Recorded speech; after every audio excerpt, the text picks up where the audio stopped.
Oral questions. Questions orales. The honourable member for Brantford, Brant South, Six Nations. Speaker, today the Auditor General released a scathing audit on the top Arise scam fraudster GC Strategies. This two-person basement dwelling company feasted on $64 million taxpayer dollars. This was a direct gift from the Liberal government, who allowed basic procurement rules to be completely ignored over the last 10 years. Canadians still don't know who did the work, what was done, if they were qualified, if they had security clearances. This is complete government incompetence. The ask is simple. When will taxpayers get their money back? The Right Honourable Prime Minister. Mr. Speaker, I thank the honourable member for his question. I thank the Auditor General for her service. I note that GC Strategy has been prohibited from government contracts for 7 years, and it's that standard, minimum. As a member of Canada's new government and a new member of Parliament, we will uphold higher standards, Mr. Speaker. The honourable member for Brantford, Brant South, Six Nations. Mr. Speaker, shockingly, the very same Liberal ministers who had their fingerprints all over the Arise scam are still in cabinet today, namely the Jobs Minister, the U.S. Trade Minister, and his Foreign Affairs Minister. Their lack of ministerial responsibility is both negligent and inexcusable.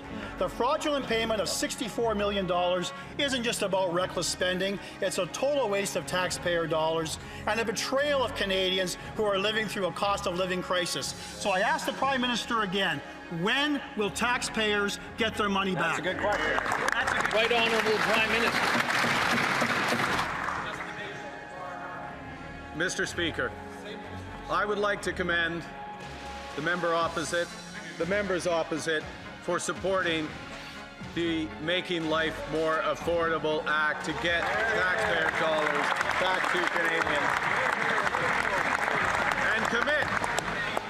This government is committed. This new government is committed to making the best use of all taxpayers' dollars. The honourable member for Selkirk Interlake. Mr. Speaker, the Auditor General just slammed these Liberals in her report this morning and said what we've known all along. The Liberals have broken our military. Today's F-35 report criticized the Liberals for misleading cost projections that are 50% higher by over $14 billion, ongoing construction delays for necessary infrastructure, ignoring the severe pilot and mechanic shortage, and implementing weak oversight mechanisms. The ministers who were responsible for this debacle are still sitting in here. Will the Prime Minister hold them accountable for this mess? Hear, hear.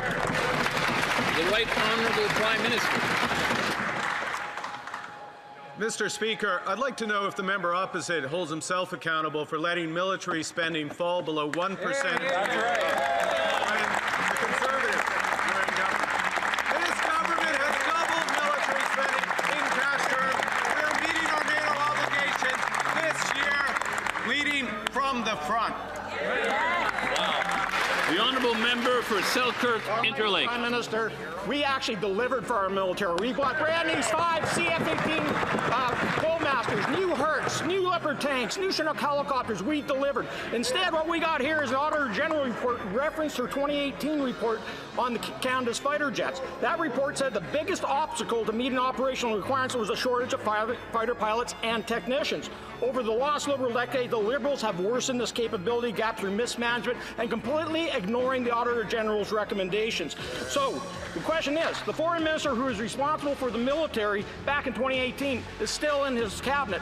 Why? Good question. The Right Honourable Prime Minister. Mr. Speaker, I was proud to stand yesterday with the Minister of National Defence, the Chief of the Defence Force, and announce the largest increase in military expenditure in decades. Building our military strong, building our military with Canadian technology, Canadian jobs, Canadian steel, Canadian aluminum. That's what the review of the F-35 is about. That's what the future of this country is about.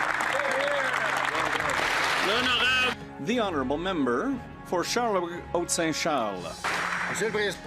Mr. Speaker, the Auditor General severely has criticised the government's management of the F-35 fighter purchase. It's now 50% over budget, $30 billion in costs. There are delays in construction, a lack of personnel, and insufficient oversight are threatening this project, and Canadians are paying the price. And the Prime Minister seems to have forgotten to mention that the new money announced yesterday is just to pay these cost overruns. He promoted the former Defence Minister. Why? The Right Honourable Prime Minister. Mr. Speaker, one of the first measures that I took was a review of the F-35 contract. Because we have to do what's right for Canadians, what's right for Canada, what's right for our security, and we will report back to Parliament over the summer. The Honourable Member for Charlebourg-Saint-Charles. The Prime Minister is the only thing that's new in this government, because the rest of the government is an old government, and we're seeing the problems with this incompetent old government. We've learned today, Mr. Speaker, from the Auditor General, that the main subcontractor of Arrive scam got $64 million from this Liberal government, even if it was under investigation by the RCMP. GC Strategies is a company with just 2 employees. It got 106 contracts from 31 federal organizations for a total value of $92.7 million. Is that Liberal incompetence, or is it corruption, or is it both? The Right Honourable Prime Minister. Mr. Speaker, last year, after an independent process, the government suspended that company for 7 years. It's done. It's over. The Honourable Member for Belleuil-Chambly.